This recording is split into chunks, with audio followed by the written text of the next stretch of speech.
Good morning, everyone. We're continuing here in the laws of KASHRUS of Rabbi Yomin Forst, and we're speaking about the kashering method of what's called Hagalah, of immersing kalim vessels into boiling water. Now he writes an important point. Shaloi lahagila kli ben yomer. You cannot take a vessel that was infected, so to speak, with the non-kosher materials over here. Within the first 24 hours of its usage, you must wait a full 24 hours before you will put it inside of the boiling water. Since that the boiling water doesn't destroy the flavor, so to speak, of isser, prohibited taste, whatever treif came into that pot, rather, what does it do? It was absorbed into the walls, and the boiling water pulls it out of the walls. You have to be concerned that once that this isser, this treif, has been taken out of the kli and now is swimming around in this boiling water, so maybe it's going to end up going back inside the walls of the kli and get absorbed once again.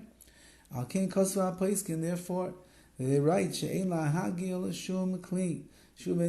cannot immerse any vessel into the boiling water that's been used within 24 hours. You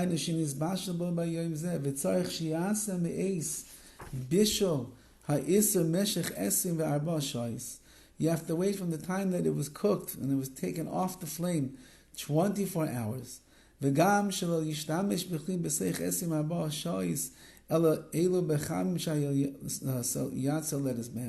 Nor are you allowed to use this vessel within those 24 hours for any hot boiling liquids or foods or the like.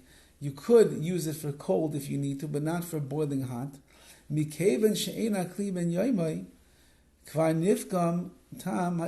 since that this vessel is no longer being used within 24 hours, it's considered that the flavor that was absorbed in the walls is now nifkam, it is destroyed, and it no longer has the same flavor of isser, of prohibition. Because so now when you take out this this flavor that's in the walls of the vessel through the boiling, it's pogum, it's destroyed flavor, it's not treif anymore, really, it doesn't have the same flavor, and therefore it cannot go back into the walls of the kli.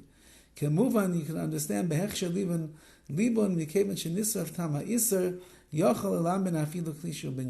we said about libun, which is using the fire over there, you don't have to wait 24 hours because it's actually destroying, it's burning out whatever flavors are in the walls of the kli, and therefore you don't need to wait the 24 hours.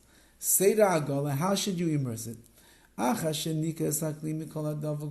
that you cleaned out this vessel from anything that's sticking to it, and this now has not been used for 24 hours, it's ready now to be immersed in the boiling water. How do you do this?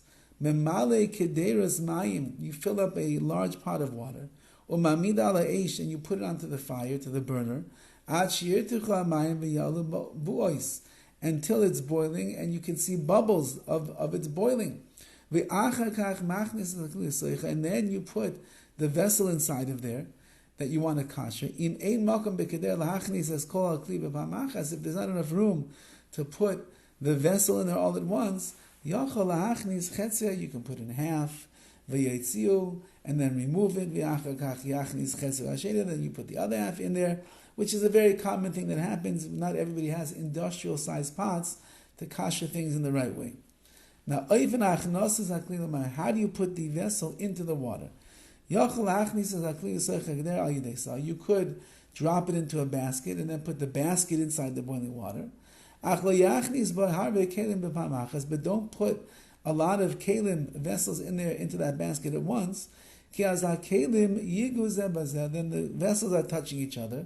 And it's very quite possible that the boiling water will not touch all parts of the kli. You can even use a rope, tie it around the kli to put it in there. Just make sure that it's not tied too tight. Because